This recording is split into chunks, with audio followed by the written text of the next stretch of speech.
Hi, welcome to a new podcast series, this one called Bullfrog Stories.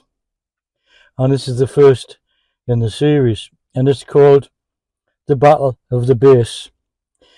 Now, I hasten to add that I don't condone violence, but this story comes from a time when I was 17 years old. I'd seen nothing of the world, and well, it was quite surprising actually. So this is the very beginning of my band, Bullfrog. I was an apprentice at Consett Steel Works, and also an apprentice there was a guy called Robin Hurd.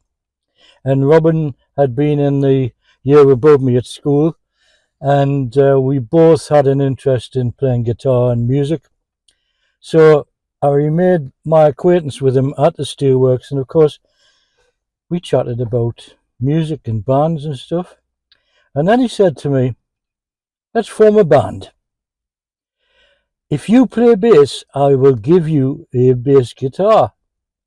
Now, I'd had a few attempts at setting up a band and I was getting nowhere. So this seemed, Robin was a great guitarist, by the way. So this seemed like the opportunity to make a start. So I said, okay. Now, that very evening, Robin turned up at my parents' home with Mick Simmons, who was to be the band's drummer in tour. And so we met up and I played him, the guys, a couple of songs that I've been working on. And Robin said, see, I told you he was talented, so I was in. Neither one of them thought to ask me, can you play bass? It seemed they just made that assumption. So the next thing is we need to get a singer and somewhere to rehearse. Now we found a great band room which we shared with the Easton Pit Brass Band, and along came our singer. Now I'll tell he comes into the scene a bit earlier in another story, The Man of Mystery. I'll tell you that one later. Down to the station, catch that faster train. She went down to the station, she's never coming back again. So there we were rehearsing and making a start. We hadn't done any gigs yet. And one day in comes this chap and he says to Robin, I want my bass back.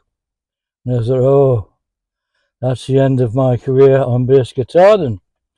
And he and Robin proceeded to argue the toss about who the bass belonged to. It was crap anyway. It was a Rossetti, and it didn't have a jack socket. It just had a wire that came straight out of the body with a jack plug on the end, plugged it in, off you go. So I could never get much more than 6 foot from the amplifier because the wire was fixed. And so Robin and this guy were arguing. And Mick Simmons got off the drum kit,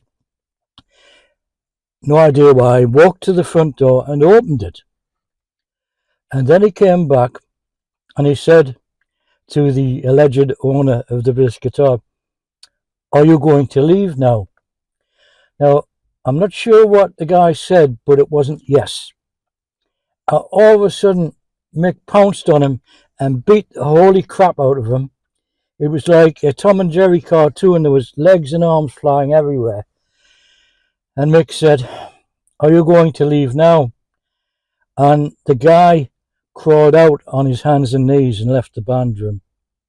And I thought, I get to keep the bass.